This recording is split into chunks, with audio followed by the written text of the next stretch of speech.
안녕하세요. 1월 3주차 전지적 AI 시점입니다. 오늘도 풍성한 소식들로 준비했으니까요. 모두 집중!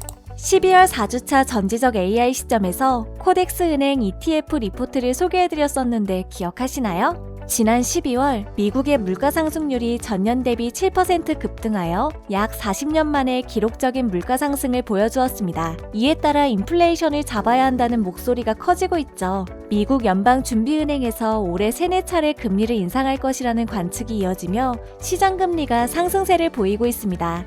그래서 오늘은 금리 상승 시기를 방어해주는 성격이 강한 금융 ETF 2탄을 준비했습니다. 국내 보험 산업을 대표하는 핵심 관련주에 투자하는 코덱스 보험, 함께 읽어볼게요.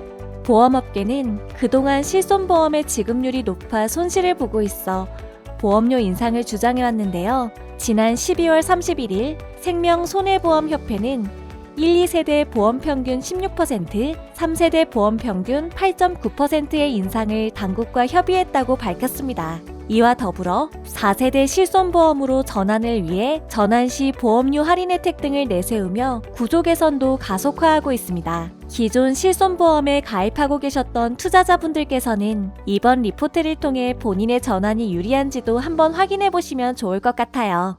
2022년 1월 14일 기준 보유 비중을 먼저 살펴보면 손해보험, 생명보험 회사가 골고루 탑10에 자리 잡고 있는 모습이네요. 1월 14일 기준 최근 동향을 보면 주가는 7,395원을 기록했고요. 일주일 동안 주가 상승 기업은 9종목, 하락 기업은 1종목으로 나타났습니다.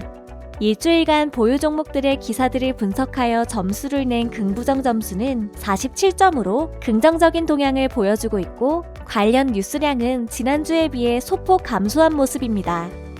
주간 수익률 상하의 기업도 함께 살펴볼까요?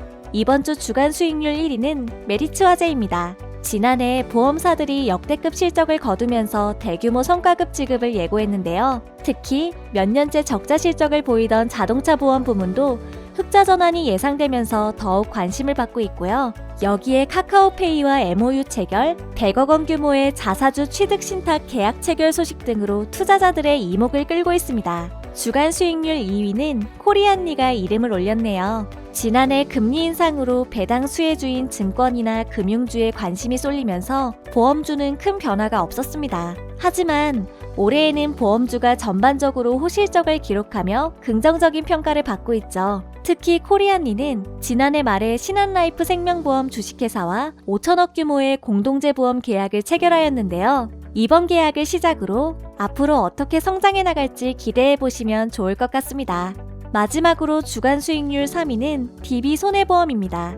DB손해보험은 올 한해 호실적이 예상되는 기업들 중 하나로 꼽히고 있는데요. 최근 금리 인상, 실손보험료 인상, 주택공급 수혜 등을 이유로 국민연금이 DB손해보험의 보유 지분을 늘리면서 화제가 되었습니다. 뿐만 아니라 지난해 9월 말 기준 보험회사의 건정성 지표인 RBC 비율 현황에서도 전분기 말 대비 1.8%포인트 상승한 모습을 보여주었죠. 작년의 분위기를 이어 호실적을 기록할 것인지 관심 있으신 투자자분들은 지켜보시길 바랍니다. 동양생명이 지난주 주간 수익률 최하위 기업에 이름을 올렸습니다. 동양생명은 지난해 금리 인상과 외국인 투자자의 매도 행렬에도 비교적 무난하게 한 해를 마무리했는데요. 올해는 텔레마케팅 판매 자회사 마이엔젤 금융서비스를 보험사 최초로 출범하면서 주목받고 있습니다. 작년의 미지근한 실적을 개선할 수 있을지 앞으로의 행보를 기대해보세요. 주간 수익률 하위권 2위는 하나손해보험입니다. 하나손해보험은 2019년 당기 순손실을 기록하며 금융감독원 경영관리 대상에 포함됐었는데요. 심지어 지난해 연말에는 배당락이 발생한 투자자들의 매도세로 하락장으로 마감했습니다. 강성수 대표가 취임 이후 자사주들을 사들이면서 경영 개선 의지를 보였는데요. 앞으로의 실적이 개선될 것인지는 지켜봐야 할 것 같습니다. 이어서 롯데손해보험도 주간 수익률 하위권에 들었습니다. 롯데손해보험은 최근 1년 동안 저조한 주가 흐름을 보여주고 있지만 안심케어 보험 서비스로 큰 관심을 받고 있습니다. 안심케어 서비스는 롯데 하이마트 온라인 쇼핑몰에서 제품 구매 시 최대 5년까지 보증기간을 연장하는 서비스인데요. 코로나19 이후 가전제품의 구매가 증가하면서 최근 판매량이 30만 건을 넘어섰죠. 안심케어 서비스를 시작으로 긍정적인 주가 흐름을 보여줄 수 있을지 귀추가 주목됩니다. 롯데손해보험이 주간 수익률 하위권에 이어 뉴스 증가율이 높았던 기업에 이름을 올렸습니다. 앞서 언급했던 안심케어 서비스가 큰 역할을 한 것으로 보이는데요. 이와 더불어 최근에는 소통 중심의 기업 문화 형성을 위한 본사 리모델링과 사내 카페 장애인 바리스타 고용이 눈길을 끌면서 롯데손해보험의 다양한 시도에 기대감이 높아지고 있습니다. AI가 뽑은 관련 핫 키워드도 살펴볼게요. 삼성생명에서 건강자산의 중요성을 알리는 건강자산 업 캠페인을 진행하고 있습니다.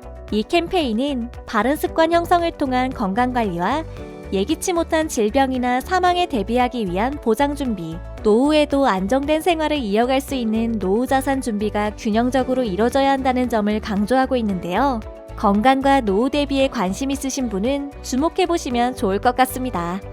앞서 소개해드렸다시피 동양생명에서는 텔레마케팅 판매 자회사 마이엔젤 금융서비스가 지난 10일 출범했습니다.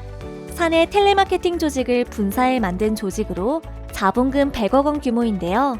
종신보험, 정기보험 등 동양생명의 기존 상품 판매뿐만 아니라 상반기 내 손해보험 상품도 추가하여 판매 포트폴리오를 확장할 계획이라고 하네요. 이 밖에도 최근 공시 데이터를 바탕으로 정리된 포트폴리오 지표별 상위 5개 기업과 하위 5개 기업의 재무 관련 정보들도 준비했으니 확인해보세요. 오늘 준비한 전지적 AI 시점, 벌써 마칠 시간이네요. 오늘 소개해드린 리포트 내용이 국내 보험 산업에 관심 있으신 투자자분들께 도움이 되셨기를 바라고요. 국내 테마형 ETF 종목들에 대한 다양한 리포트가 코덱스 공식 홈페이지에 준비되어 있으니까요. 궁금하신 분들은 코덱스 홈페이지 내 AI 애널리스트를 통해 확인해보세요. 그럼 다음 주에 만나요. 안녕!